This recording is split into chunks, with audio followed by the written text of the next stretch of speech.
Certinho. Boa noite, pessoal. Boa noite, galera. É um prazer ter vocês hoje aqui com a gente, né? Todos vocês estão esperando desde as 19 horas. Teve um pequeno equívoco, que a gente acabou divulgando às 19, mas era às 20, professor. Poderia ser às 20 de hoje. E é um prazer ter vocês aqui hoje para falar sobre esse assunto que é tão importante para a gente.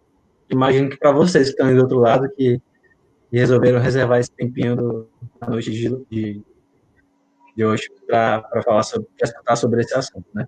Queria dar as boas-vindas ao professor Carlos Augusto Medeiros, um ícone da nossa área, né? Muito obrigado, professor. O detentor da força, né? O detentor da força. Ok, gente, muito obrigado. Muito obrigado pelos elogios. O meu sonho de menino sempre foi ter a força, né? Quem dera. Mas, enfim, muito obrigado pelo convite para falar de um tema que me é tão caro, né? E esses filmes, eles habitaram o imaginário infantil da minha geração.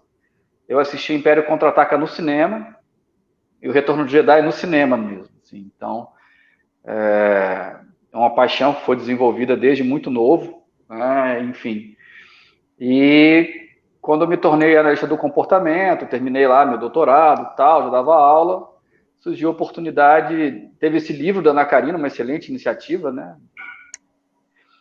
De analisar filmes na perspectiva da análise do comportamento. Eu falei, se eu for analisar algum, ou eu analisaria o seriado dos Simpsons, que é um seriado, era muito complicado, ou eu analisaria a saga de Star Wars, que é a minha grande paixão. Legal, professor.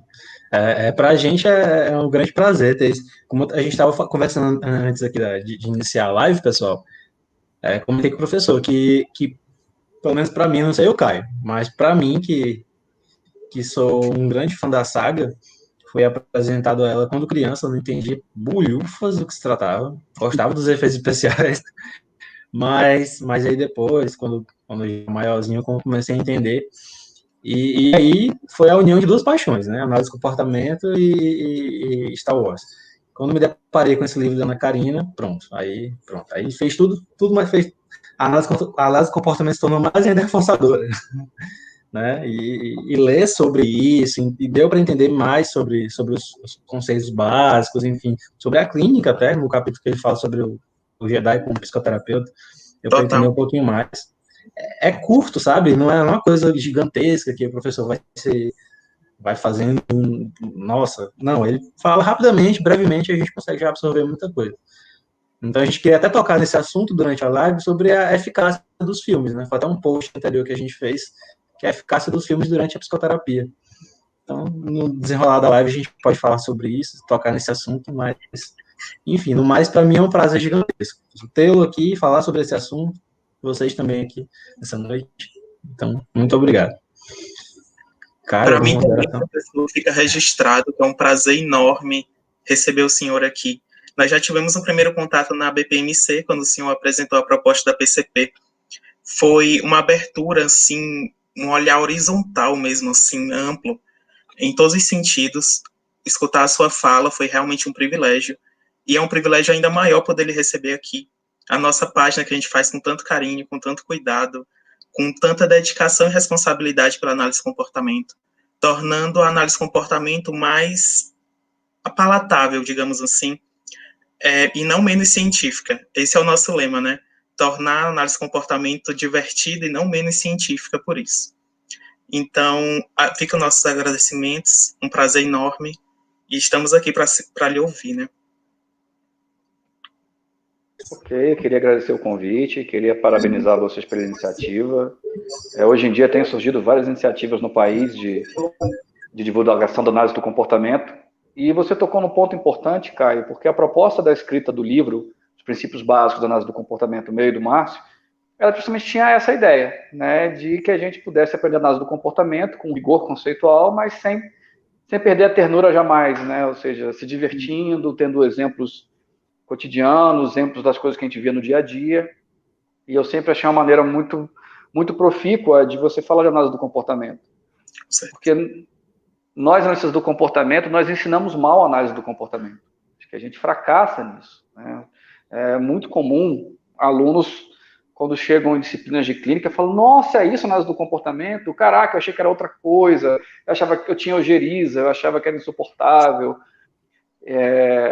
E eu não estou nem falando dos preconceitos, não, eu estou falando do modo que a gente ensina, né? Mesmo quando se fala apropriadamente análise do comportamento, a gente fracassa em tornar isso interessante e motivador para os estudantes. Tá? E a psicanálise, pegando como parâmetro, eles já começam falando de clínica e são vastas as análises de obras literárias e cinematográficas em psicanálise. Né? E isso realmente é muito atraente para os estudantes. Então, a análise do comportamento, ela demorou um pouco para pegar essa história, eu acho que ainda está pegando, mas a iniciativa da Ana Karina, com esses 3 volumes, realmente é algo louvável. E a gente tem que tornar a análise do comportamento palatável já no início do curso.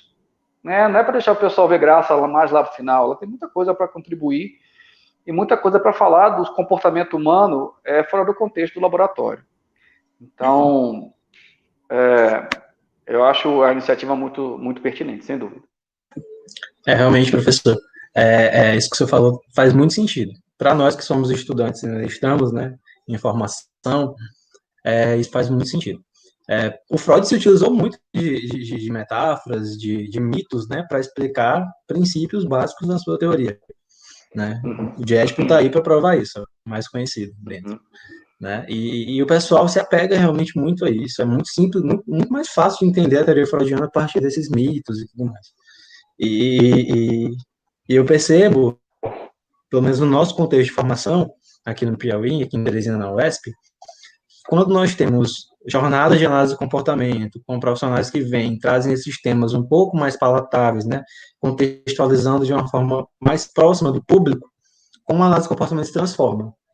Então, ela deixa de ser uma coisa desagradável, até para quem não gosta, por exemplo, para quem se diz já da área psicanalítica, e aí vê uma Jaque de um profissional falando sobre determinado tema, um determinado contexto, de uma outra forma que vê na academia, como já muda a visão. Hoje uma colega falou que tinha muito receio com análise de comportamento quando se deparou pela primeira vez, quando dizia que mente não era levado em consideração, aí ela disse que foi ler a filosofia, nossa, foi uma negação gigantesca, mas quando se deparou com exemplos do cotidiano, da aplicação da análise de comportamento, foi que ela se desencantou. E aí foi que ela, né? Então, quando a gente vê a aplicação, realmente faz muito mais sentido, só é muito mais agradável mesmo. E o seu livro, com o professor Márcio, é incrível, é unânime, é um dos, assim, que fazem sentido durante a graduação. A gente lê, relê, volta. Então, muito obrigado pela obra, pela segunda edição, que inclusive vamos sortear hoje, né? Hoje teremos o sorteio dela, e logo ao finalzinho da live. E muito obrigado pela obra também. Né? Ok. Então, eu queria começar, professor, fazendo uma pergunta disparadora, assim, como foi para você, né, fã de Star Wars, escrever sobre esse tema? Assim, como é que surgiu essa proposta? Como é que se deu esse capítulo? Assim? A Karina, ela sempre foi muito generosa, né, com nós, colegas dela de análise do comportamento. Então, lá por volta de 2005, 2006, a gente trabalhava na mesma instituição, ela convidou, Guto, eu estou escrevendo, vou organizar um livro que vai falar de análise de filmes. Você tem interesse e tal? Eu falei, porra, claro, adorei a proposta. E eu falei, poxa, qual filme eu vou analisar? Né? E quando você vai analisar o primeiro filme, você quer analisar o que você mais gosta. Né? Enfim, e eu sempre fui apaixonado por Star Wars. Como eu falei mais cedo, eu assisti no cinema o Império Contra-Ataca, assisti no cinema o Retorno de Jedi. Você tenta imaginar, no pleno dos anos 80, um menino de, sei lá, de 10 anos entrando no cinema gigante, que na época tinha, né, o Cine Atlântico de Brasília, uma tela gigantesca, assistindo aqueles efeitos espaciais, lutas de sabre de luz, aquela perseguição nos asteroides. Então, sai de cinema, assim, alucinado, muito, muito apaixonado por essa história. E aí assisti o Retorno de Jedi também, que eu fiquei, né, Você criança vendo o bem vencendo o mal, você fica todo feliz e tal, não sei o que lá. E aí eu assisti depois a sequência, né, do Ameaça Fantasma até a Vingança do Sith. Ameaça Fantasma foi aquele começo meio titubeante, mas a Vingança do Sith, para mim, é o melhor dos filmes. Eu saí louco do cinema, quase como eu saí quando era criança. E além de ter lutas fantásticas e ter efeitos especiais maravilhosos, você vê que ali ganha uma complexidade. Você vê aquelas tramóias do Palpatine, a sedução que ele faz para o lado negro da força, o jogo de poder, que acaba se tornando uma metáfora muito interessante do que a gente vive, né? E muitos anos depois eu assisti o Rogue One, que fecha muito essa história, todo aquele jogo político pelo qual o Império chegou ao poder. Eu recomendo a leitura do Darth Plagueis. É um livro, né, que conta justamente como é que o Império chega ao poder, e é fantástico quando se assemelha com o que a gente vive hoje em dia. Mas voltando à sua pergunta. Então, fascinado pela história, eu falei, vou começar pelo livro do Star Wars. Aí a Karina até na hora falou, pô, mas 6 filmes? Você tem certeza? Você vai encarar fazer 6 filmes? Olha que você tem limite de páginas, hein? Você não pode extrapolar o limite de páginas. Mas ela falou assim, mas eu vou quebrar um galho para você. E aí foi, e foi bacana, porque ele me permitiu falar de coisas que eram muito interessantes para mim, que eu queria muito um espaço para falar, que é sobre os determinantes culturais do comportamento, né, dos reforçadores condicionados, generalizados, para falar da questão da competitividade, a questão de você ter que ser o melhor, de você ser o mais competente, o mais capaz, o que pega mais gente, enfim, o melhor. E isso está muito por trás de análises funcionais muito relevantes para a clínica. E mostra como é que pessoas vão para o lado negro da força, no sentido de que elas perdem o que elas, a essência delas, o que elas são propriamente ditas. Então, elas são seduzidas pela admiração, são seduzidas pelo status, são seduzidas pelo poder, são seduzidas pelos likes, pelos comentários, pelos compartilhamentos. Você vê que as pessoas mudam muito o jeito que elas são a partir do momento que elas vão entrar em contato com esses reforçadores condicionados generalizados. E esse filme traz essa metáfora muito explícita na passagem do Anakin para o lado negro da força. Eu recomendo muito também, quem gosta da saga, assistir a animação Clone Wars. É fantástica. Se você vê o Anakin, ele ele tenta ajudar todo mundo, sabe? Ele se importa com cada clone, ele desenvolve laços de amizade com clones, ele luta, ele se sacrifica para salvar um clone, ele se sacrifica para salvar um droide, e de uma hora para outra, né, ele tem toda aquela mudança, que isso a gente vê na realidade, né, de como os reforçadores condicionados generalizados, eles acabam exercendo um forte controle sobre o comportamento das pessoas. E isso vai, quando entra num conflito entre o que é reforçador para ela, eu gosto muito de utilizar a distinção entre reforçadores práticos e simbólicos. Então, as pessoas acabam tendo seu comportamento controlado menos por reforçadores práticos e mais sob o controle de reforçadores simbólicos, como admiração, status, poder. E o livro ele é uma metáfora muito boa para falar disso. Então, me deu um prazer muito grande escrever essa obra, esse trabalho foi até emocionante, porque, sei lá, eu entrei, a sensação foi ter entrado no universo Star Wars de alguma maneira. Professor, realmente, assim, você faz ali nas páginas iniciais, muitas páginas iniciais, né? Um apanhado geral de todos os filmes. Para quem não assistiu, leia, você já vai entender todos os filmes até o episódio, acho que 4, se não me engano, aqui. Então você entende tudo. Agora, claro, assista, ele colocou na ordem. Assista na ordem correta, porque não é na ordem 1, 2, 3, 4, 5, 6, 7, 8, 9, né? Você tem uma ordemzinha ali que é mais agradável de se assistir. E, enfim, ele faz um apanhado geral. E realmente essa questão de reforçadores generalizados, o senhor faz uma explanação muito bacana aqui, quando vai falar do Anakin. Quando o senhor fala sobre o Anakin ser um Jedi, um aprendiz, né? Muito exemplar. Então, ele está ali todo o tempo sendo testado. E aí, se não me engano, tem uma parte em que você fala, você destaca bastante a questão dele escolher entre os amigos ou só entre o individual, o benefício individual, os amigos, ou o grupo. Então, que é a premissa básica dos Jedi, né? Que eles não podem ter ligações, laços afetivos, que isso impede com que eles pensem no bem maior, que seria o grupo. Então, esse comportamento em prol do reforçador é individual, aquele mais imediato, ou então aquele comportamento que vai beneficiar o grupo. E aí depois ele é seduzido pelo lado negro da força, que dá muito mais reforçadores imediatos ali para ele, né? Então... É uma metáfora muito boa dessa questão do autocontrole também, né? Sim. E do que é reforçador para o indivíduo, que é reforçador para o grupo, né? Então, obviamente, o Yoda fala, né? O Luke pergunta para o Yoda lá, acho que é no Império Contra-Ataca.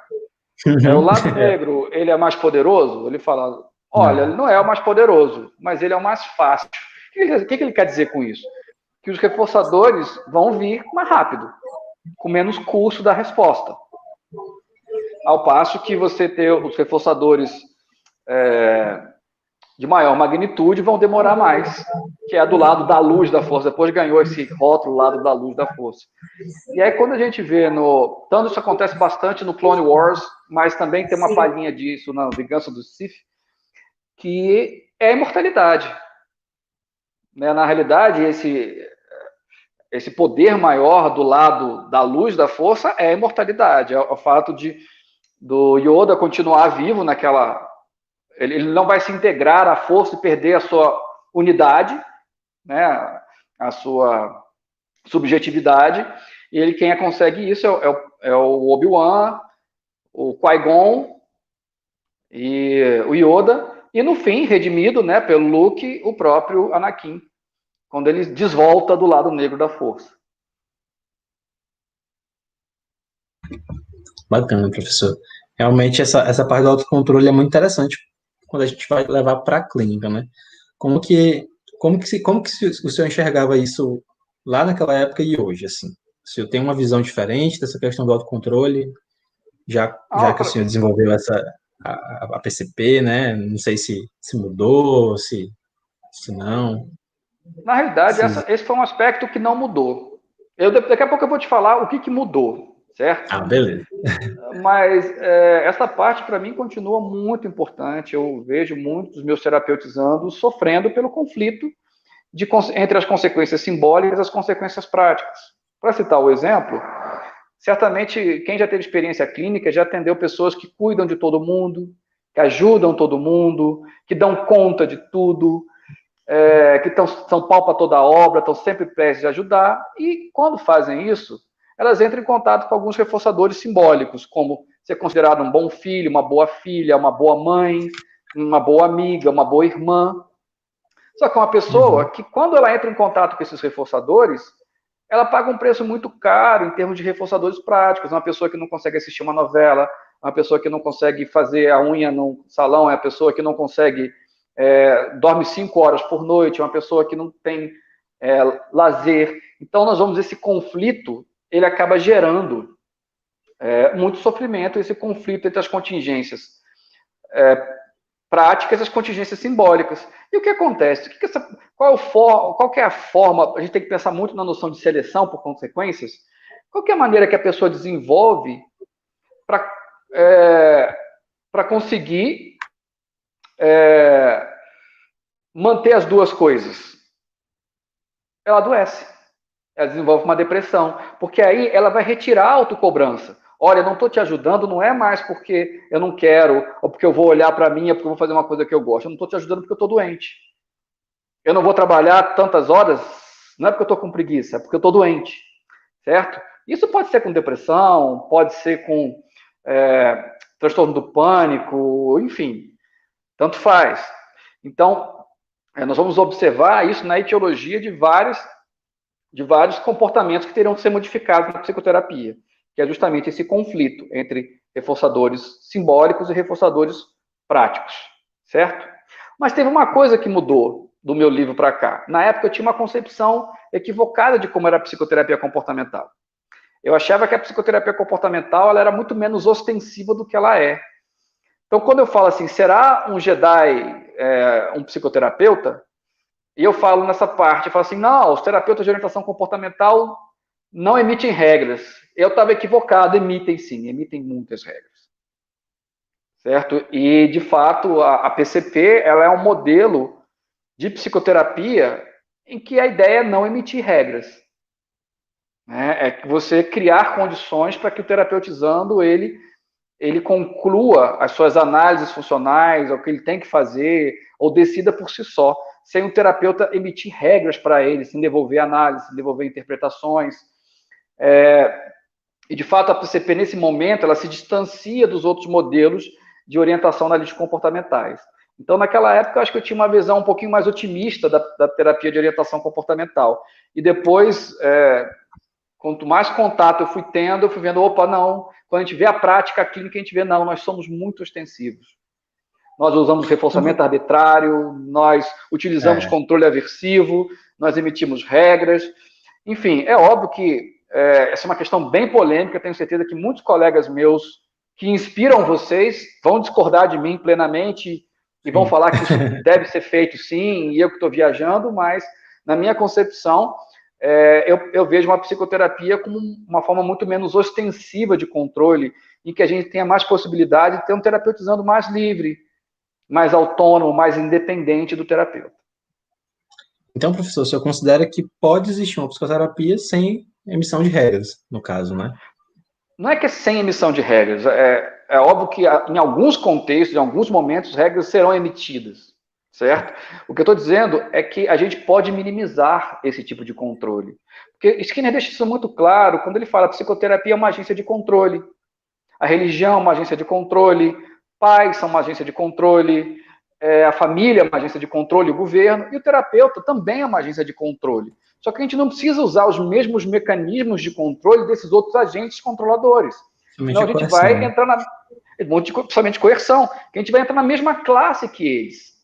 Então, quando a gente entra na mesma classe, a gente perde o papel diferenciado do terapeuta na vida do terapeutizando.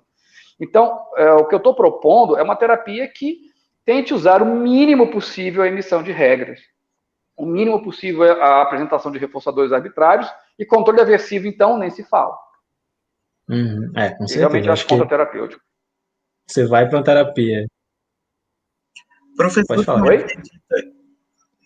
O professor só acredita que as autorregras possam ser como uma forma de estratégia de conseguir mediar esse tipo de reforço?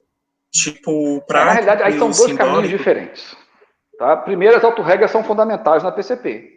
A ideia é que ele comece a descrever o ambiente dele, ele descreva as contingências que controlam o comportamento dele, que ele descreva de uma maneira mais acurada o mundo, que você vai ver que muitos terapeutas eles descrevem de uma maneira muito infantil o mundo, uma maneira quase adolescente o mundo, pensando que o mundo é realmente meritocrático, que ele, se ele for bom o suficiente, ele vai conseguir controlar tudo e vai conseguir ter sucesso. A gente vê que isso é um mito, né? Porque a maior parte dos nossos comportamentos são sob controle de esquemas de reforçamento intermitentes, temporais, ainda e variáveis, ou seja, a gente tem pouquíssimo controle sobre o que vai acontecer, mesmo que a gente emita o requisito da contingência, sabe? Então, e muitos terapeutizandos, eles vão tentar se comportar como se se eles fossem bons o suficiente, o comportamento deles tinha que ser reforçado em CRF. Então, nesse caso, eles não precisam nem saber sobre eles precisam saber sobre o mundo. Que o mundo funciona em esquema de reforçamento intermitente, não em esquema de reforçamento contínuo. Então, eles aprender a descrever o próprio comportamento, aprender a descrever o comportamento das pessoas com as quais ele se relaciona e aprender a descrever o mundo, né, com as suas contingências do ambiente. E isso, ao invés de a gente explicar para ele, porque vamos pensar comigo, gente, quantas aulas vocês acharam que vocês tinham entendido tudo, mas quando vocês tiveram que escrever sobre aquele conteúdo da aula numa prova, num trabalho, vocês tiveram muita dificuldade. Quando vocês tiveram que aplicar aquele conhecimento, por exemplo, vocês devem ter ouvido de muitos professores seus, vocês têm que usar o reforçamento para atender na clínica. O reforçamento é o principal instrumento da análise do comportamento clínico. Aí quando você está lá naquele consultório, tu fala, mas como é que eu vou reforçar? Eu vou dar joinha? Eu vou dar parabéns? Eu vou colar uma estrela na testa do meu terapeutizando? Fazer além de base. Exatamente. Então, é muito difícil. Ou seja, vocês estão se comportando como ouvintes. E de uma hora para outra, você vai ser requerido que vocês se comportem como falantes. É a mesma coisa com o terapeutizando. Se o terapeuta emite regras, se ele instrui, se ele ensina, você não está criando condições para a emissão de um comportamento de falante, você está treinando o comportamento de ouvinte. Só que ele vai ser requerido a se comportar como falante. E a ideia na PCP é que ele aprenda a se comportar como falante, e aí que vem a questão das autorregras. Então, a gente preconiza as autorregras emitidas pelo próprio terapeutizando, em detrimento das regras emitidas pelo terapeuta. Outra meta, tá, Caio, é diminuir a função, ou diminuir o controle desses reforçadores simbólicos sobre o comportamento dos terapeutizantes. Então, a gente vê que as pessoas, elas vão para a terapia e os comportamentos-alvo delas estão sob o controle desse tipo de reforçamento, o reforçamento simbólico. E a ideia é, não só por meio do questionamento reflexivo, mas por meio do reforçamento diferencial, é tentar esvanecer o controle desse tipo de reforçador sobre o comportamento. Vou dar um exemplo. Eu atendi um cara uma vez, ele era um médico de uma especialidade, e ele era um cara muito bom. E aí, quando ele me contar que ele tinha dado uma palestra, ele falava assim, me aplaudiram de pé, eu fui, da mesa redonda que eu apresentei, eu fui o que mais fizeram pergunta para eles, eu fui o que mais recebi elogio. Então, olha como é que isso deixa claro que o comportamento dele está sob o controle dos reforçadores simbólicos. Eu perguntava para ele, mas vem cá, o que você aprendeu com a fala dos seus colegas? O quanto você se divertiu apresentando? Que a ideia era mudar o controle, a perspectiva, né? O controle do comportamento dele, dos reforçadores condicionais analisados, ou dos simbólicos, tanto faz, para os reforçadores práticos. Professor, tem relação dos reforçadores simbólicos com o comportamento supersticioso? Pode ter, com os práticos também. Tá? Mas, de fato, o que a gente observa, tá, Matheus, é que é a ilusão de controle. Quantas vezes vocês já ouviram na faculdade que, se vocês forem bons o suficientes, que nem o Anakin ouviu. O Anakin ouviu muito isso. Se você se esforçar o suficiente, se você for inteligente o suficiente, se você for competente o suficiente, você vai ter sucesso. Será? Eu já vi colegas meus extremamente competentes, talentosos, muito inteligentes, que dominavam muito mais do comportamento, que tiveram muito menos sucesso do que outros com menos habilidades, mas que sabiam se vender melhor, por exemplo, se tratando de você ter mais clientes, por exemplo. Certo? Então, o que isso significa? Eu não estou dizendo para a gente abandonar a teoria e virar marqueteiro, não é isso a ideia. É só para entender que tem diversos aspectos que são incontroláveis e que contam muitas mentiras para a gente. Eu falo isso no capítulo, né, de uma interpretação perversa da teoria da seleção natural, de que só os melhores sobrevivem. Não é assim que funciona o mundo, certo? De fato, você tem que ser bom, beleza, mas você também tem que estar no lugar certo, na hora certa. Isso é uma coisa que você não tem controle. Então, tenta imaginar a frustração do nosso terapeutizando, que ele vê que, poxa, ele é super estudioso, ele é bom, ele é inteligente, mas ele não consegue ter o mesmo sucesso de uma pessoa que se esforça muito, muito menos. Isso é muito comum aqui em Brasília, porque a gente tem muito funcionário público. E os cargos principais, os cargos de chefia, são por indicação, na maioria das vezes. Raramente é meritocrático. Então, eu recebo muito terapeutizando funcionário público que não entende. E sofre muito com isso. Porque se esforça e não tem o mesmo reconhecimento. E aí, quando você pede para ele se descrever, ele vai se descrever como alguém incompetente, incapaz. E o que pode estar correlacionado à emissão de respostas de fuga e esquiva de exposição às novas contingências. Só para dar um exemplo básico aqui para vocês. Professor, você falando sobre isso, né, falando sobre o terapeutizando em si, lembrei muito da parte do tópico de Sky versus Sky, né? Que é o, se eu falo do tornar-se adulto, do Luke, e fazer essa comparação entre o Luke e a Leia. Então, o Luke mais ou menos seria esse... A Leia é muito mais exposta, ela tem muito mais desenvoltura ali naquele contexto, né? E já o Luke não. Né? Ele é exposto a um controle mais aversivo por parte do tio, enfim, toda a família é muito aversiva em si. Então o Luke ele demora mais para amadurecer, digamos assim, né? Até que ele chega ao patamar em que ele se torna um Jedi. Mas até então ele percorre um caminho muito espinhoso, né? por conta justamente dessa história de condicionamento que ele tem, que é bastante diferente da Leia. Da Leia. Na realidade, o que eu pergunto é por que o Obi-Wan não treinou a Leia? Por que ele não optou em treinar a Leia? Aí entra o machismo na saga. Agora é óbvio, né, que se tem uma coisa boa nesses últimos filmes, né, na última sequência, que o meu livro não trata delas, porque foi escrito bem antes delas, né, mas o Despertar da Força, O Último Jedi e a Ascensão Skywalker, eles rompem muito com essa questão do machismo da série. Em que a Leia, assim, ela tem um protagonismo muito grande, ela se torna realmente, ela não é Jedi, mas ela é foda, né? Assim, ela é a líder da rebelião. Tem uma outra personagem também, uma almirante, se eu não me engano, que ela se sacrifica para salvar os rebeldes que estão fugindo lá no Último Jedi. E a própria Rey, que ela, fora todas as críticas, ela ser poderosa muito mais do que deveria, mas o fato dela ser protagonista, ela quebra, né? Já quebra um pouco essa questão que foi bem machista na primeira sequência, né, do episódio 4 ao episódio 6. A sequência, né, a Ameaça Fantasma, principalmente o Ataque dos Clones, a Padmé tem um grande destaque, só que na Vingança do Sith, ela some, já é meu filme predileto, mas ela some da história, ela engravida e vira uma mulherzinha que não faz nada. Né? A única parte mais legal do que ela faz naquele filme é ela fala assim, é assim que morre a nossa liberdade, com aplausos. Né? Aplausos. Qualquer semelhança é mera coincidência, ou não é. Mas, enfim. Então... Mas, então, a série, ela em alguns momentos, ela compactua com o machismo, com uma condição inferiorizada das mulheres, em outros momentos, não.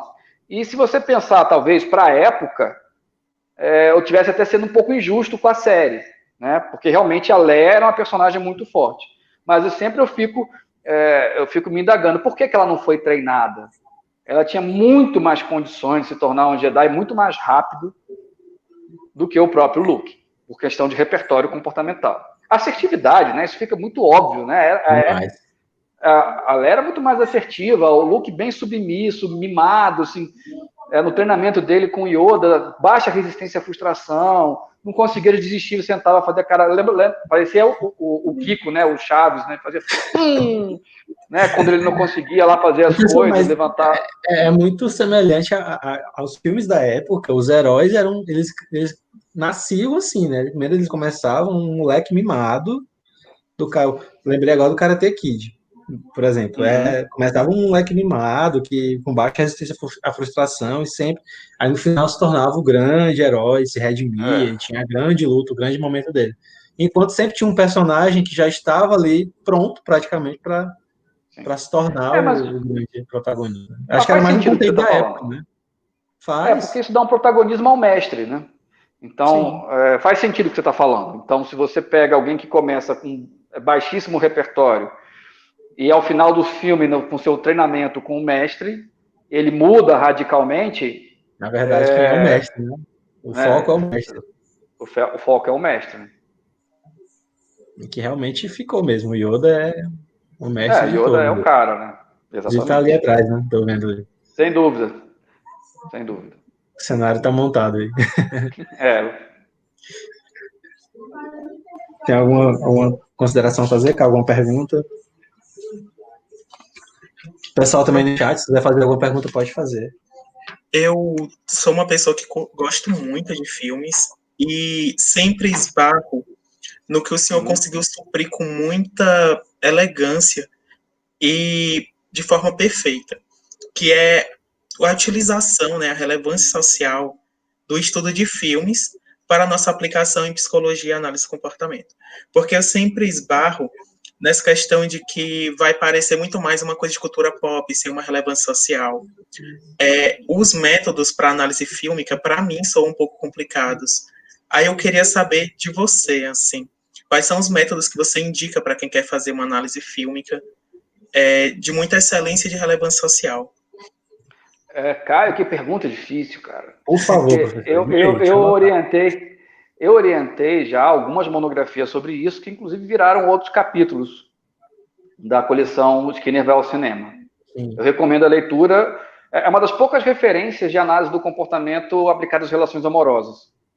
Então, eu recomendo bastante a leitura do capítulo do Alfa, o Sedutor, do 500 Dias com Ela, que traz reflexões bem interessantes para a clínica e tal. Também tratam de machismo, feminismo. Cara, não tem método, Caio, esse que é o problema. Né? Então, a gente sabe fazer muito bem pesquisa básica, né? A gente tem as metodologia lá, já tem todos os procedimentos mais ou menos padronizados, e a gente vai mudando uma variávelzinha aqui e ali para tentar estender o fenômeno, ampliar a nossa compreensão de relações funcionais, mas se tratando de filme é muito tentativa e erro, sabe? Então, outras abordagens, ou até outras ciências humanas, ou ciências sociais, elas estão meio na frente em relação a isso. Eu escolhi o caminho que me era mais confortável, sabe, Caio? Eu falei, porra, eu sei fazer análise funcional, não sei? Beleza, então vou fazer análise funcional do comportamento dos caras. Foi mais ou menos o caminho que eu fiz. Ou pegar uma estratégia que a gente utilizou muito nessa análise desses filmes, né, o Alfa, o Sedutor, 500 Dias com Ela, foi pegar alguns comportamentos muito importantes para o filme e fazer uma análise funcional ilustrando alguns conceitos. Então, no Alfa Sedutor, tem muito tato distorcido, então a gente aproveitou ali para falar sobre tatos distorcidos. No 500 Dias com Elas, tem muitos mandos disfarçados de tato, então a gente utilizou para ilustrar. Então, esse é um caminho, mas não é o único tipo de caminho. Então, por exemplo, o Márcio, quando ele faz uma análise de um filme que eu adoro também, que é Curtindo a Vida Doidado, ele usa o filme mais como um contexto, mas ele vai trazer... É um dos melhores capítulos que eu já li sobre a personalidade para o behaviorismo radical. Então, ele escolheu outra maneira para fazer. Então, é muito livre. E coisas que são muito livres podem dar muito certo, podem dar muito errado, mas é isso aí, deixa nosso comportamento ser selecionado pelas contingências. Inclusive, pessoal, é o primeiro capítulo, viu, desse livro aqui, Curtindo a Vida Doidado, professor Márcio Borges de Moreira. É incrível também. Todos aqui são, na verdade, todos valem muito a pena. O do irmão Russo também é muito legal, eu gosto muito dele. Professor, só falando aí, então, assim, a gente pode, sei lá, tem um filme que é com Jim Carrey, se eu não me engano, é com Jim Carrey, que é em que ele vive numa cidade, esqueci agora. Show de Truman. Truman's Isso, Life. Show de Truman, isso, é muito, pronto, aquele ali é um prato recheado para o analista do comportamento analisar, porque já está dado ali, tanto de coisa que tem. Mas você pegar os comportamentos, né, mais preeminentes, né, professor? Já foi, a Cacá me disse. Já foi, isso. E, de fato, você vai analisar, e é óbvio, né, que certamente quem lê o capítulo desse Show de Truman fala, porra, mas como é que não analisou isso? Mas que não... Da mesma maneira que quem lê esse meu capítulo vai achar, porra, como é que o cara esqueceu de tal coisa? Né, Ele tinha que ter falado disso. Você não vai agradar todo mundo. E isso é uma coisa muito importante para você tentar qualquer coisa na sua vida. Uhum. Você partir do pressuposto que vai sempre ter alguém que vai falar, opa, podia ter sido melhor aqui. E problema, né? A gente vai se expor às contingências do mesmo jeito. A gente pode até utilizar isso como uma metáfora para terapeutizando os nossos. Que a gente atende, é muito comum, nós psicólogos, atendemos perfeccionistas. E que tem muita dificuldade em lidar com crítica. E qual é a única forma que a gente encontra de não ser criticado nunca? Não fazer. Né? E aí vai ter várias respostas de esquiva que vão concorrer com o fazer. E a ideia, que para mim é um grande desafio para a psicoterapia, é que o nosso terapeutizando se expõe às contingências, se expõe às novas contingências. Isso é muito difícil para eles. Então, eles têm que entender que o fracasso vai acontecer. Isso faz parte das contingências. Isso não diz nada a respeito dele, diz respeito às contingências. Então, a gente pode utilizar filme, sim, como metáfora para esse tipo de coisa. Né? Então, o Show de Truman, ele é um prato cheio para análise do comportamento. Inclusive, eu vou até aproveitar para fazer uma propaganda. Nós, da Pragmática Psicoterapia e Cursos, nós vamos analisar o dilema das redes. Fique à vontade. Deve estar saindo aí semana que vem ou na outra, certo? E ela cita, inclusive, o Show de Truman. Né, para falar, e ela fala muito de controle do comportamento. É uma discussão muito profícua de determinismo e controle do comportamento. A gente até assistiu esse documentário, professor, extremamente interessante, riquíssimo. E eu até fiquei me perguntando depois, né? Nós, enquanto pessoas que temos páginas e que temos seguidores e tal, a nossa responsabilidade com essas pessoas, né? Afinal de contas, a gente está ali, necessita da, da visualização, que é reforçadora para a gente, mas a gente tem responsabilidade enquanto pessoas que produzem conteúdo e quanto tempo aquelas pessoas vão ficar ali, enfim, chocante. E também a gente está com o papel de defender a análise do comportamento, né? Porque ali está como um monstro que ajudou as pessoas a facilitar todos aqueles instrumentos para manter as pessoas conectadas o tempo todo. Então, a gente uma visão. Mas isso é uma visão, não só da análise do comportamento, né, Caio? É da tecnologia como um todo. Né? Então, poxa, o que o Einstein tem a ver com a bomba de Hiroshima e Nagasaki? Então, a gente tem tecnologias, né? O conhecimento científico, isso é um velho debate. Né? Então, como fazer uso dele, né? Pois é, como vai fazer uso da tecnologia. Então, Skinner tem debates muito interessantes sobre isso, né? Os primeiros capítulos do Ciência e Comportamento Humano, ele fala sobre essa questão, né? Porque até que ponto a possibilidade de alguém usar o seu conhecimento produzido por você para fins torpes, é uma justificativa para você não produzir esse conhecimento. Isso não faz o menor sentido. Certo? Então, a análise do comportamento... Então, Skinner fala de uma maneira muito bonita. Ele fala assim, olha, a gente tem que entender como o controle se dá, porque o comportamento já é controlado intuitivamente, principalmente de maneira coercitiva. Então, a gente tem que entender como é que o controle se dá para a gente impedir que seja controlado de uma maneira... para que a gente possa exercer contra-controle. Na realidade, voltando ao Star Wars... O Palpatine, ele foi muito, e mais uma vez recomendo a leitura do Darth Plagueis, ele foi muito bom em fazer com que as pessoas fossem controladas sem se dar conta de que estavam sendo controladas. Parece alguém, né? As pessoas voltaram, assim, aquela fala da Padme, né? Valeu a participação dela no filme, porque as pessoas estão aplaudindo a perda da sua liberdade. Jurando que estão tendo mais liberdade.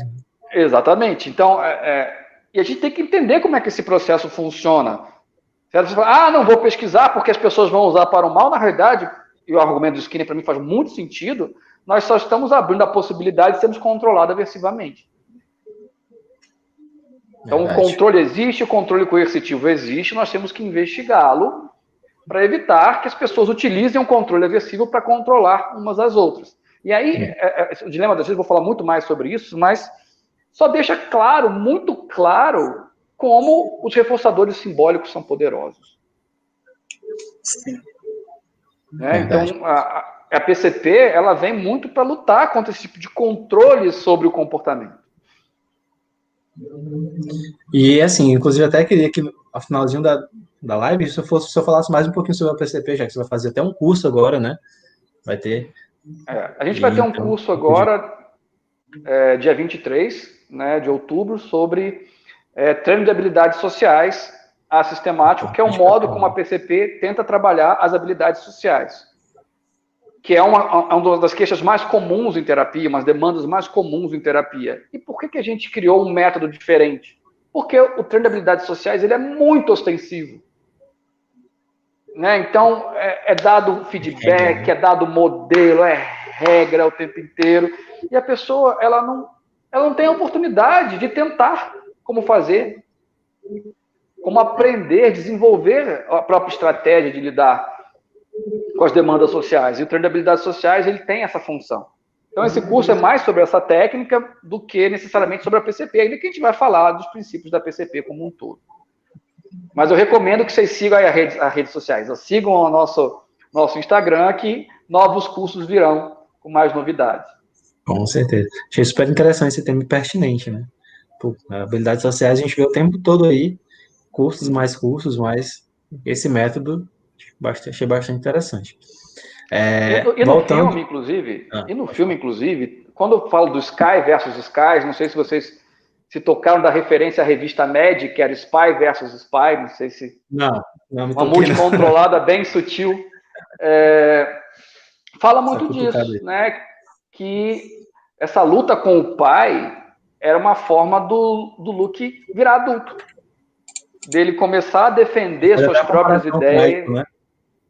Exatamente, né? Dele começar a defender suas próprias ideias, contrapondo o pai. Então, tenho certeza que grande parte de vocês que fazem psicologia, hoje em dia menos, mas na minha época muito mais, a reação dos seus pais quando vocês falam, papai, vou fazer psicologia. Como é que é? Né? Você vai fazer o quê? Certo? Então, esse curso não vai dar dinheiro, só para tratar de gente doida e tal. Você não faz dinheiro. Oi? Vai passar fome. Vai passar fome e tal. Cara, aí assim, eu tive que comprar meu primeiro apartamento para minha mãe começar a dar um pouco de valor. Tive que terminar meu doutorado e comprar meu apartamento para minha mãe falar, opa, esse menino vai chegar em algum lugar, né? Então, de fato, esse conflito com os pais, eu tomo isso como uma metáfora, né? Não precisa ser um conflito necessariamente, mas, como fez com Sábios de Luz, é claro, mas algum conflito tem que ter. Né? E é muito comum nossos terapeutandos evitarem conflitos, principalmente os inassertivos, como o Luke era. E aí o conflito ele é muito importante para o amadurecimento. Que vai ter uma hora que o que o teu pai está impondo de uma maneira, a tua família, ou a sociedade como um todo está te impondo, é contra aquilo que você faria. E o conflito ele é inevitável para que você consiga fazer aquilo que você faria e não aquilo que o outro determina que você faça. E aí entra um momento no filme em que o embate, né, sendo tão conhecido por todos, até quem não conhece o filme, do Eu Sou Seu Pai, quando o Luke finalmente enfrenta o Darth Vader, né, e Sim. mata. Então aí ele mata o seu próprio pai e descobre que ele é o pai dele, então ali a partir daquele momento o Luke se transforma, né? Então tem toda uma... De certa maneira, o Luke ele já vem bem transformado. No Retorno de Jedi, ele já vem bem transformado. Também, né? Ele é um cara muito diferente do Império Contra-Ataca. Né? Império Contra-Ataca, eu concordo contigo, Matheus. Ele ainda é muito menino, né? Aquele... Demais. Né? Assim, você não pode salvar... O Yoda foi claro, emitiu uma regra. Se você for salvar seus amigos, você vai colocar em risco tudo aquilo pelo qual eles estão sofrendo agora. Estão sofrendo. Né? E ele vai mesmo assim, e ele ingenuamente cai na armadilha do Darth Vader. Mas ele, na realidade, o que me chama a atenção ali é que ele prefere morrer a ser como o pai. Então ele pula lá naquele precipício da Cidade das Nuvens, né? Ele prefere morrer a ser como o pai. E aí, no final, e aí eu não sei se é para agradar os fãs, ele consegue redimir o pai. Né? Então ele abre mão de matar o pai, então fala assim, olha, eu não vou te matar, eu não vou ser igual a você, porque eu sou Jedi como você era. E ele fala para o Imperador, ele joga o sábio de luz, se ele tivesse prestado atenção no Obi-Wan, não tinha feito isso, mas enfim, ele joga o sábio de luz no chão e fala, eu sou um Jedi, não vou pro lado negro da força, você vai ter que me matar, porque eu sou um Jedi como meu pai era. E aí, nesse momento, ele redime esse pai. E é interessante, porque muitos pais se redimem. Já tem vários terapeutas que falam que os pais, quando eles eram adolescentes, quando eles eram crianças, eram extremamente opressores, não reconheciam nada do que eles faziam, mas quando esses pais envelhecem, passam dos 50, 60 anos, falam, não, eu tenho orgulho, exatamente, tenho orgulho de você. Mas é muito louco, né? Porque você tem que matar esse pai da adolescência. Ruim, né? Exatamente. Professor, mas será que isso não está muito sob o controle de reforçamento social?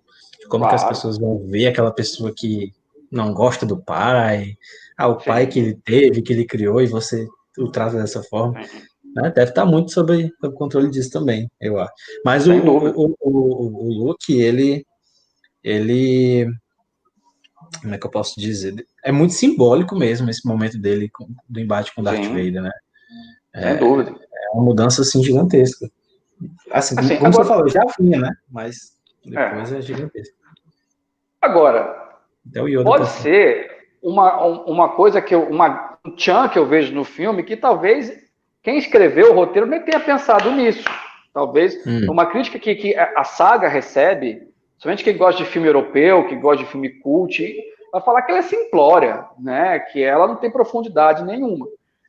Mas, enfim, eu vi ali uma complexidade muito interessante que a gente pode, sim, usar como material e metafórico de representar muitas coisas relevantes que a gente vê no dia a dia. Entendeu? Porque, assim, há uma grande crítica, né? Esses filmes, só tem efeito especial, só tem explosões, né? Um amigo meu, Lucas Córdova, lá de...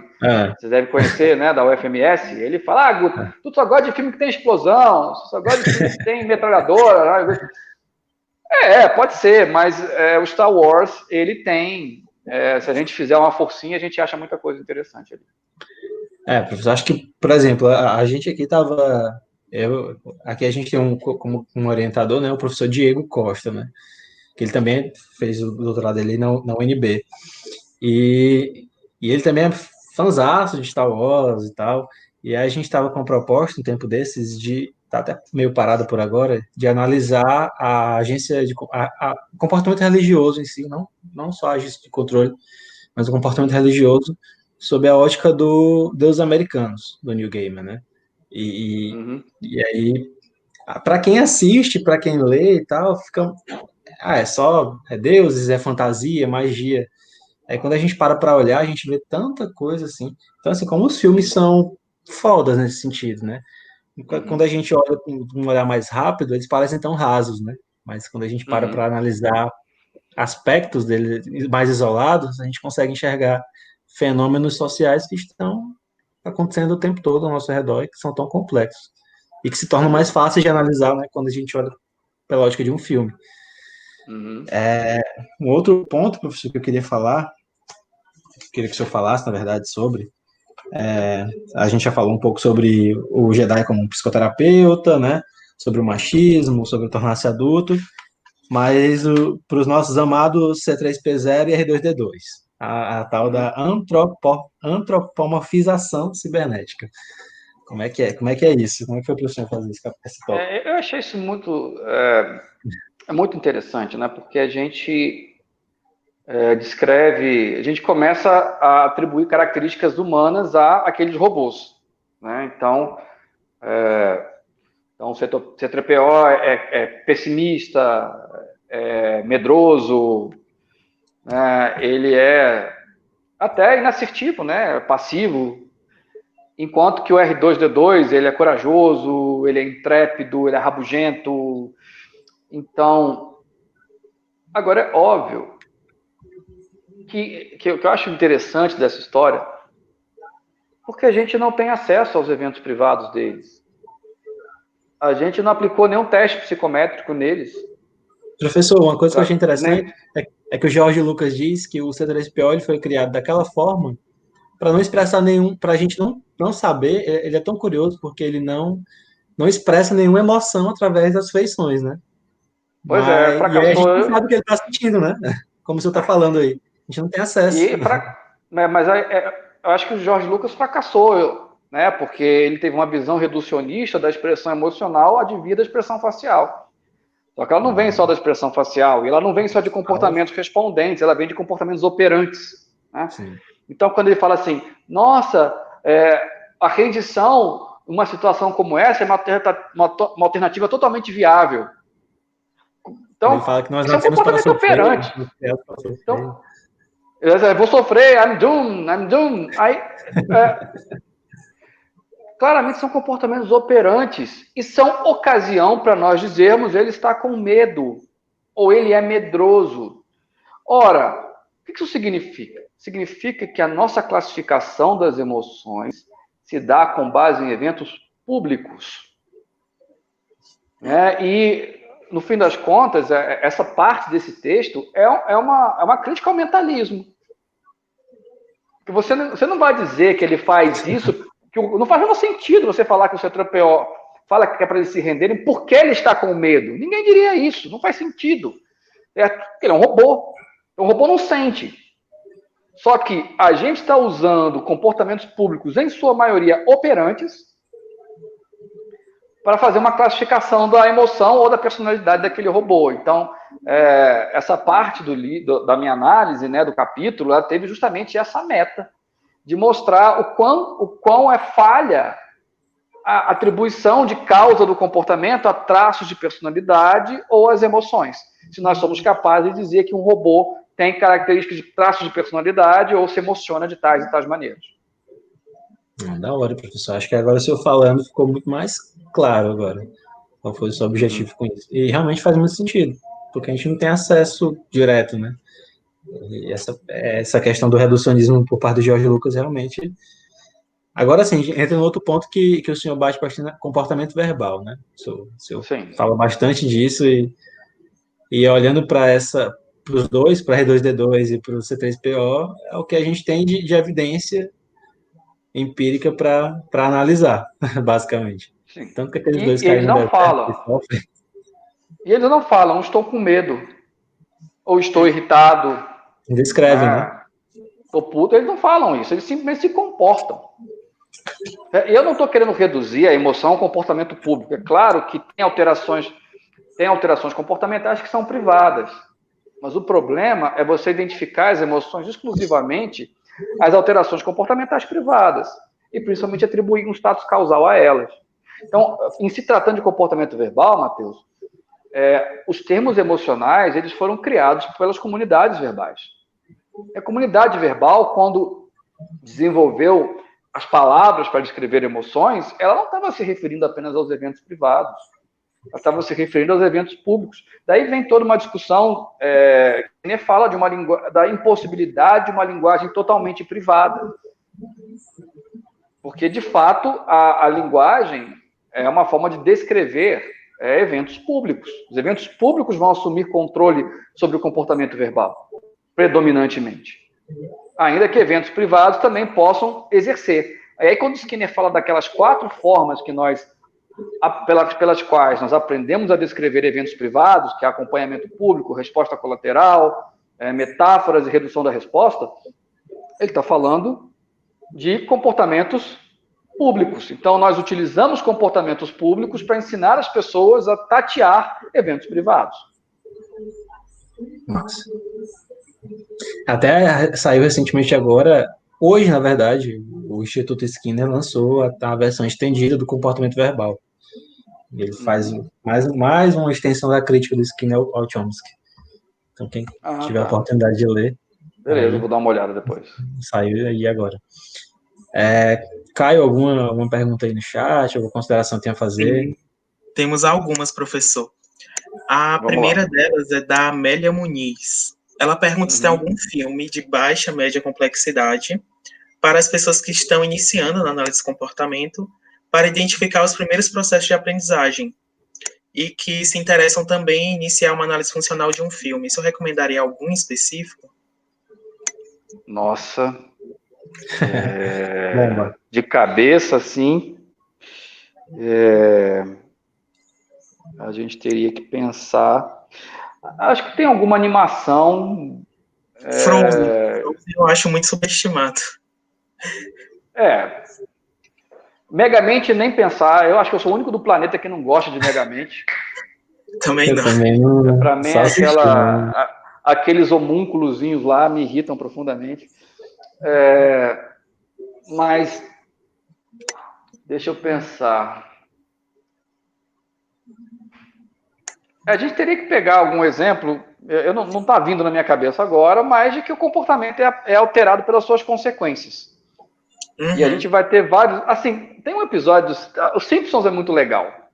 Pronto, respondendo. Tem vários episódios dos Simpsons que é muito legal. Tem alguns que, inclusive, fazem referência a análise do comportamento diretamente e outros não, né?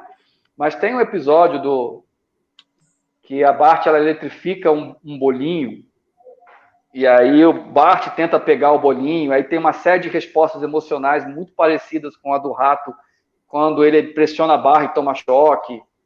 Então, tem um episódio que é muito bacana, que ele quer andar com os valentões da escola dele, e ele está conversando, num dos poucos momentos que ele consegue ficar conversando com um grupo de valentões da escola dele, um dos valentões comenta, eu queria cortar a cabeça da estátua do Jebediah Springfield, né, que era um herói da cidade.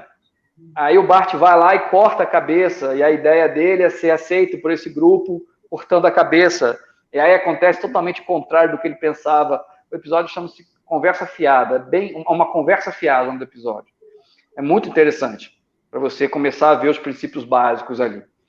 Então, os Simpsons tem vários episódios que eu recomendo para você começar a analisar e fazer o exercício de praticar análises funcionais. Professor, e na sua opinião, qual personagem da saga Star Wars está mais assertivo em relação à psicoterapia comportamental pragmática? Pois é, que pergunta difícil. Porque se você pegar os Jedi, eles são muito diretivos, né? Eles falam, faça isso, não faça aquilo. São basicamente psicoterapeutas, emitindo regras. Né? Emitindo muitas regras. Agora,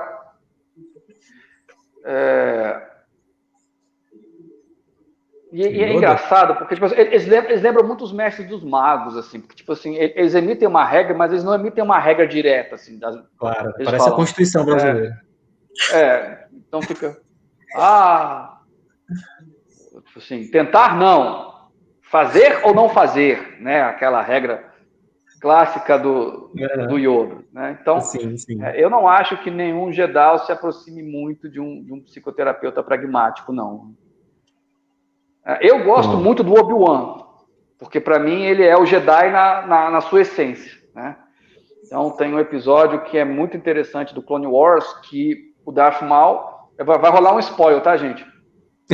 O Darth Maul, ele não morreu no Ameaça Fantasma, né? Quando ele foi cortado pela metade pelo Obi-Wan, ele encontra lá uma metade do corpo cibernética e ele volta para se vingar. E o Obi-Wan, ele teve uma amante. Só que ele abriu mão dessa amante para continuar seu treinamento Jedi. E o Darth Maul, ele volta e mata a Satine, né, que era essa amante dele. E ele não tenta se vingar do Darth Maul. Ele ocasionalmente, já próximo da história do Uma Nova Esperança, já está bem velhinho, ele é atacado pelo Darth Maul e consegue derrotar o Darth Maul, mas ele nunca buscou essa vingança. Então, não que ele seja um terapeuta pragmático, mas, de certa maneira, para mim, ele representa muito aquela ideia de quem não está muito preocupado em ser o bom, preocupado em ser o foda, preocupado em ser o melhor, ter admiração, ter respeito, nada disso. A ideia dele, o comportamento dele é muito controlado por consequências práticas, mesmo que ele tenha que abrir mão de pessoas que lhe são caras. Que é a essência do Jedi. Né? E é engraçado porque ele irrita a gente, né? Porque muitas vezes o Anakin, não, vamos lá salvar o R2-D2, não sei o quê.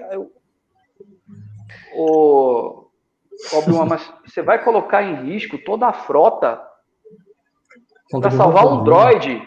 A gente acha, poxa, o Obi-Wan não é humano, não sei o que. Não, o Obi-Wan é muito mais do que o Anakin, porque, de fato, o Anakin quer salvar o robô dele. Enquanto que o tem toda uma ligação preocupado do robô com o público, né? Aí você fica... Exatamente. Putz, Obi-Wan, mas na realidade o Obi-Wan, de certa maneira, ele está certo. Exatamente. Ele está pensando no bem comum daquelas pessoas que estão lutando contra aquele suposto mal lá, que são os clones. Mas não, os droids. Professor, aqui o Diogo César, ele falou assim, acho que quando a gente estava falando da antropomorfização, né? Nos androides é um excelente exemplo de máquina como modelo organismo-ambiente que não há estados mentais, há comportamento, como o senhor falou. Sem dúvida. Sem dúvida, uma ótima forma de escrever. Então, muito bacana. Tá vendo, gente? Como é rico essa Star Wars. Acho que não tem mais nenhuma pergunta. Caio, pode falar sobre o nosso sorteio? Sim, gente. Daquele livrinho que tá ali atrás do professor? Tá ali, ó. Aliás, ali. Professor, o senhor pode ficar à vontade para fazer propaganda do seu curso, falar um pouco mais da PCP, para quem não pegou no começo. E da segunda edição desse livro, né? Da segunda edição do livro. Essa segunda edição foi bem engraçada, a gente gastou muito mais tempo para fazer a segunda edição do que a primeira. No que eu imaginei. A primeira a gente escreveu a ideia era fazer um material para o sistema personalizado de ensino. Que a instituição que eu e Márcio trabalhávamos, a gente aplicou o PSI para ensinar algumas disciplinas. E a gente não estava satisfeito com nenhum livro de análise do comportamento, porque ou eram muito técnicos e difíceis para o aluno de início de graduação, ou tinham problemas conceituais. Então, a gente começou a escrever apostilas e elas começaram a dar muito certo. E aí, o Márcio, bem corajoso, aí, ó, tentou. Vamos mandar a parte médica, o que acontece?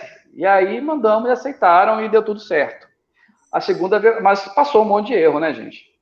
Então, a segunda versão a gente leu bem detalhado, bem cuidadoso, tentou tirar todas as ambiguidades ou os problemas conceituais. E foram 2 anos de muita luta, muito carinho.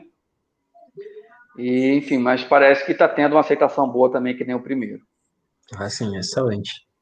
Já a PCP, ela vem de um incômodo meu, de uma inquietação de que, para mim, terapeutas de orientação comportamentais não eram não se comportavam com o que eu pensava de ser terapeutas, né? Eles atuavam muito como outros agentes controladores, de uma maneira muito ostensiva, com procedimentos que impactavam seriamente na liberdade do terapeutizando, na sua independência, na sua autonomia. E eu comecei a tentar fazer uma clínica diferente disso. Então, quando eu comecei a atender, eu também emitia regra, eu também usava reforçamento arbitrário, quem sabe até algum controle aversivo. Cara, e não funcionava. Era muito frustrante. Porque eu emitia a regra e ele não seguia, mesmo dizendo para mim que concordava com ela. Variava, né? De paciente, de cliente para cliente. E uma coisa que me chamou muita atenção, várias vezes eu falava para o meu cliente, explicava por que ele se comportava, o que ele tinha que fazer diferente, e ele dizia que concordava comigo, achava interessante. Aí não mudava o comportamento, óbvio, passava 3 meses, ele me falava a mesma coisa que eu tinha falado para ele, como se fosse a descoberta da pólvora. Meu cacete, eu falei isso para ele há 3 meses atrás. Eu comecei a falar, olha, o que eu estou falando não tá afetando nada. Nem o comportamento verbal dele afeta. E aí eu falei, não, eu tenho que arrumar outra maneira disso acontecer. Eu comecei poxa, ao invés de dizer para ele por que ele se comporta assim, eu vou começar a fazer perguntas para ele, para que ele conclua isso sozinho. E eu não posso fazer qualquer pergunta, porque tem pergunta que entrega o ouro. Então, eu tenho que fazer perguntas abertas. Perguntas que não induzam. Perguntas que, óbvio, mas para elas fazerem isso, elas têm que ter um encadeamento lógico. Elas têm que propiciar uma estimulação suplementar, é um conceito do Skinner, para que eles comecem a conseguir a enxergar os elementos da contingência. Você vai dar tipo dicas, professor? Eu vou fazendo perguntas. E as perguntas, elas têm as respostas que eles dão às minhas perguntas são as dicas. Essa é a ideia. Eles se dão as dicas, no caso. Eles se dão as dicas. Então, se você perguntar para uma pessoa, por que você faz assim? Ela não vai saber. Ou provavelmente ela vai inventar, ela vai dar uma resposta que é socialmente aceita como justificativa para aquele comportamento. Então, porque ela não tem elementos ainda para descrever as contingências acuradamente. Então, você vai começar a fazer perguntas. Mas quando você faz isso, o que acontece? O que você acha desse resultado? Qual é o resultado que você preferia que fosse? O que você tentou a esse respeito? Você começa a fazer perguntas, ele começa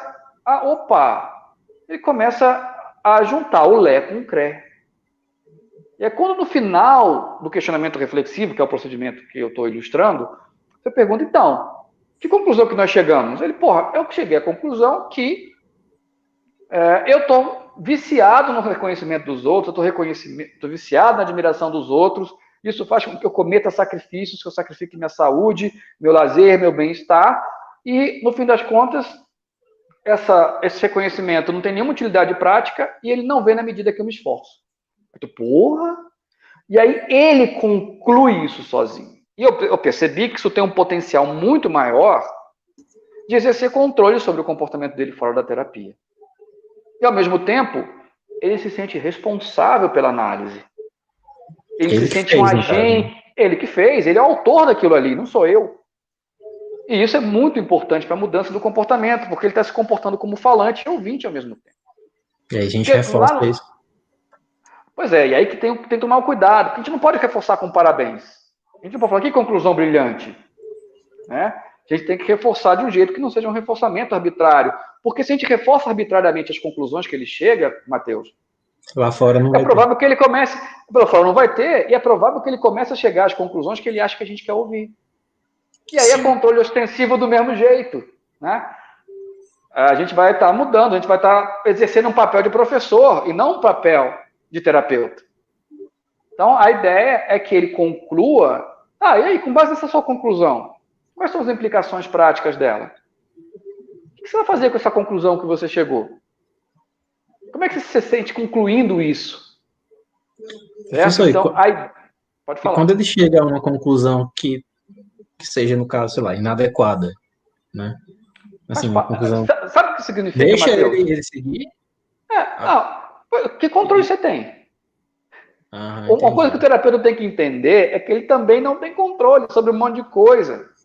Ele chegar numa conclusão diferente da que você queria, só te diz uma coisa, que você não foi indutivo demais, que você deu espaço para que ele concluísse outra coisa, que talvez sua análise funcional estivesse errada, você não é o dono do mundo, você não tem bola de cristal, você não é mágico, você é um profissional. E é isso que a gente tem que entender. Eu acho que os terapeutas têm muita dificuldade de sair desse lugar de guru, de sempre acertar. Saber, sempre acertar. Não, às vezes a gente erra na análise funcional, ou às vezes a gente não conduziu o questionamento reflexivo bem feito naquela hora. Ok, não tem problema. Vamos tentar de novo. Certo? E a gente vai continuar a sessão. Né? Porque, de fato, ali é uma conversa. E não um fracasso que eu vejo muito, a pessoa tenta gerar um questionamento reflexivo. Tenta gerar uma autorregra por meio do questionamento reflexivo, e aí o terapeuta não chega naquela autorregra, ou chega em outra, ele, não, mas não é isso, é aquilo. Aí pronto, não adiantou nada. Era melhor nem ter começado, emite logo a regra. A pessoa faz todo esse esforço, né, de chegar a esse ponto. E, professor, uma dúvida que eu fiquei esse o senhor poderia falar sobre a diferença desse questionamento reflexivo para que as pessoas não confundam com um questionamento socrático. Questionamento socrático, então, vamos lá. Existe a maêutica socrática, certo? Que era assim, eu não lembro quem que era, Sócrates, ele virava para o aprendiz dele e falava, por que o céu é azul? Aí o cara falava uma teoria lá de por que o céu era azul. Sei lá, o éter é azul. E ele começava a fazer perguntas que tinham a meta de essa pessoa cair em contradição e perceber que a teoria dela sobre por que o céu era azul não era pertinente, certo? A psicologia cognitiva, ela criou um método parecido, que é o questionamento socrático. Só que o questionamento socrático, ele vai tentar modificar algumas percepções, aí eu vou chamar de paciente, que é como eles chamam, umas percepções do paciente acerca de si mesmo, acerca do mundo, acerca das pessoas. E ele, ao contrário de fazer afirmações, ele faz perguntas para que, como na maêutica socrática, esse paciente ele conclua que as suas percepções não estão adequadas, não estão apropriadas, não estão acuradas. O problema é que o questionamento, tanto a maêutica socrática quanto o questionamento socrático, ele usa perguntas fechadas e ele usa feedbacks explícitos. Do tipo, olha, o que você está falando faz sentido por causa de A, B, C e D. Ou o que você está falando não faz sentido. Em outras palavras, ele fica no meio do caminho entre uma emissão de uma regra direta e o questionamento reflexivo. Porque ele tem, no seu modo de funcionamento, alguns procedimentos que eu considero ostensivos, como a utilização de perguntas fechadas e reforçamento arbitrário ou punição arbitrária para as conclusões que os clientes chegam. Então, nesse sentido, ele se difere. Então, ele parece com questionamento reflexivo de fato, mas o questionamento reflexivo ele é um procedimento menos ostensivo do que o questionamento socrático. Então tá aí, para quem com essa mesma dúvida, para quem vem a ter. Eu fiquei um pouquinho assim, mas realmente tem essa diferença mesmo, professor. Acho que consegui compreender. Ficou mais claro agora. E muito massa. Olha, eu não tinha visto ainda. O Caio viu, acho que viu na ABPMC, mas eu não tinha visto ainda. Queria escutar sobre, e bom escutar quem você tiver mais falando. interesse sobre isso, na bios do meu Instagram, tem lá um link para um Google Drive com, acho que 14 textos sobre a PCP. É isso mesmo. Então, quem quiser se aprofundar nisso daí, além de seguir a gente, né, na Pragmática Psicoterapia e Cursos, dá uma olhadinha lá no Google Drive, que vai ter muito material de leitura, e pode conversar comigo no direct, ou com a Pragmática no direct, que eu vou ter prazer em responder. Massa. Caio, mais alguma pergunta? Alguma dúvida ou não? Acho que esse papo foi muito proveitoso. Antes da gente fazer o sorteio, eu queria agradecer ao professor, né? Para a gente finalizar com o sorteio aí, mas eu queria agradecer ao senhor mais uma vez, né, pela sua presença.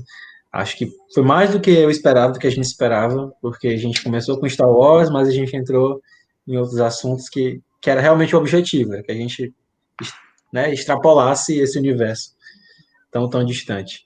E foi incrível, professor. Acho que a live vai ficar aqui salva, quem puder assistir depois vai aproveitar bastante para retirar muito conteúdo bacana que o senhor trouxe.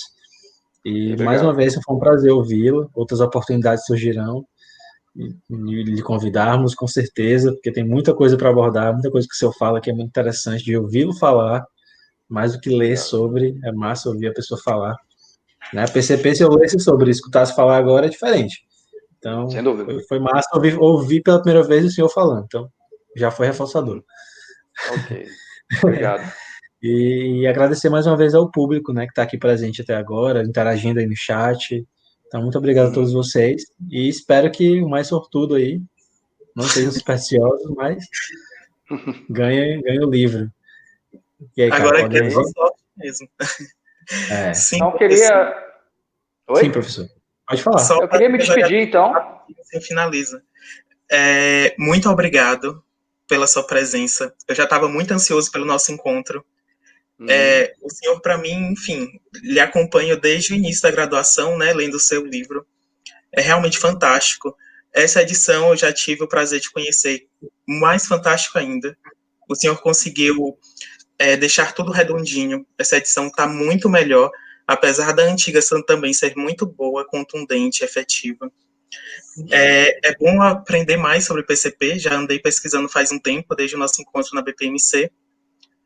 E muito obrigado pela presença, muito obrigado a presença de todos também que estão nos acompanhando.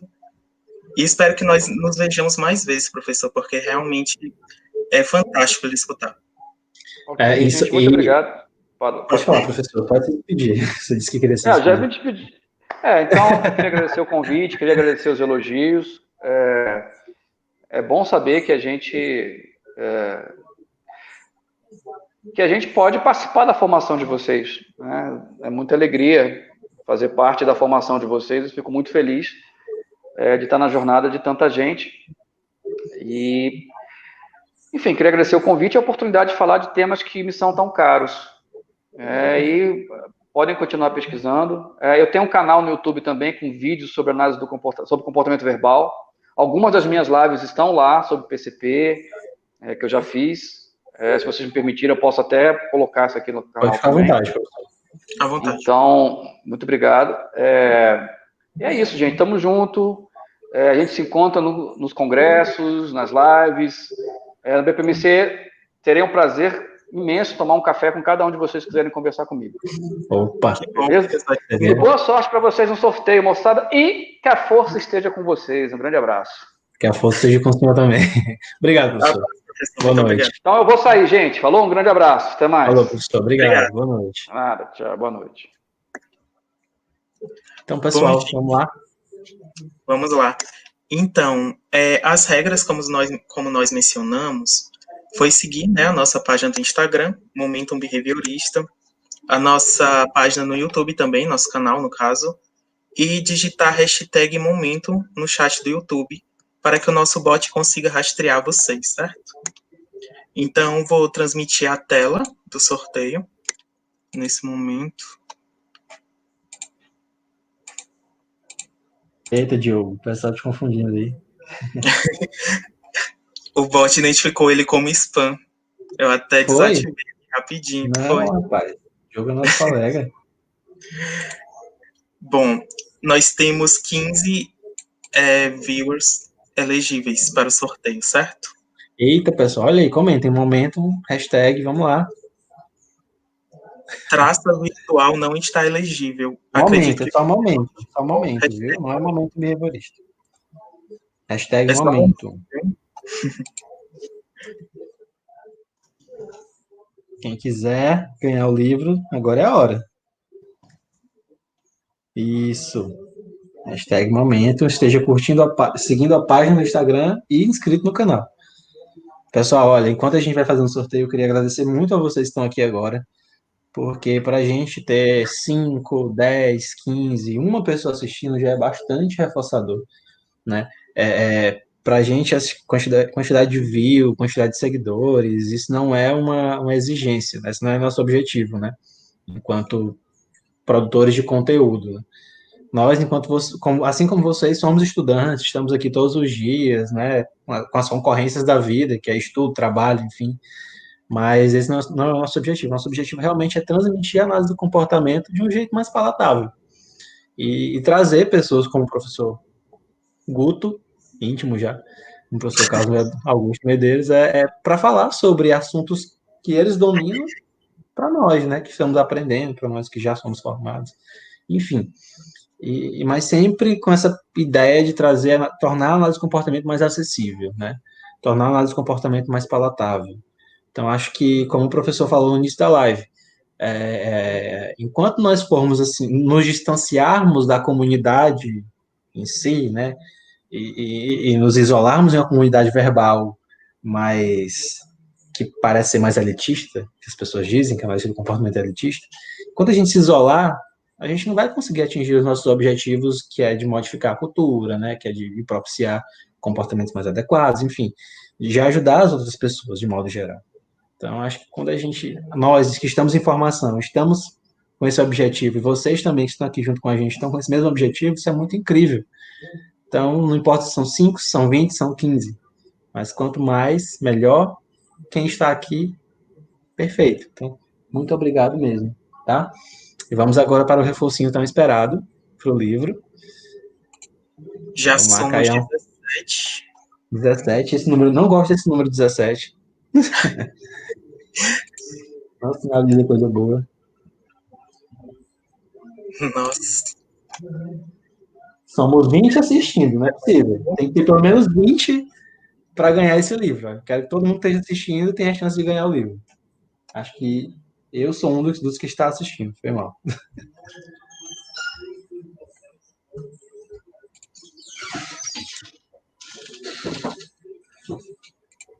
E aí, Caio, quantos? 17. Então, vou dar... Pronto, então vamos lá, vamos fazer. Os que estão faltando estão assistindo a menos de 5 minutos, que também era critério. Pois vai. Pois arrocha aí. Olá. Vanessa Miranda, entre em contato com a gente. Aí, a Vanessa. Por aqui mesmo. Aí, Vanessa, parabéns. A Vanessa já é cliente VIP lá da Encantos. E foi sortudo agora e ganhou esse livro, olha aí. Viu, Vanessa? Parabéns. Pessoal, não se preocupem, viu? Quem não ganhou agora vai ter a chance de ganhar outros prêmios em próximas lives. A gente quer que essas lives se tornem cada vez mais reforçadoras para vocês, né? Então, você tem uma live, tem um conteúdo desse, né, ao vivo para interagir com o professor, enfim, para interagir com o conteúdo, ainda tem a oportunidade de ganhar um prêmio, então é sempre legal, sempre bacana. Então, sempre que a gente puder, nós estudantes estaremos trazendo para vocês algum brinde, alguma coisinha desse tipo, tá? E, claro, vocês, nossos que nos seguem, né, Nossa, mais do que nunca necessitam desses reforços. Sempre bom. Manter o comportamento e acompanhar a gente. Exatamente. Então, Vanessa, entra em contato com a gente. E, mais uma vez, pessoal, obrigado. Tá? A gente já está organizando próximas lives aí sobre. Tem uma sobre princípios básicos em AC, com o professor Cristiano. Tem mais outras aí que a gente está negociando e vamos ver como é que vai ser a ordem. Direitinho a gente vai divulgando. Mas tem umas lives já bacanas aí em andamento, tá? Aguardem também os próximos conteúdos. O professor falou que vai falar sobre o dilema das redes. Nós também já temos um material preparado sobre o dilema das redes, prontinho para sair, né, Caião? Com certeza. Só não deu para sair agora porque a gente estava com alguns probleminhas, mas em breve já está aí. Mas o conteúdo está pronto, falta a arte, a gente vai fazer bacaninha. Em breve vocês terão acesso, certo?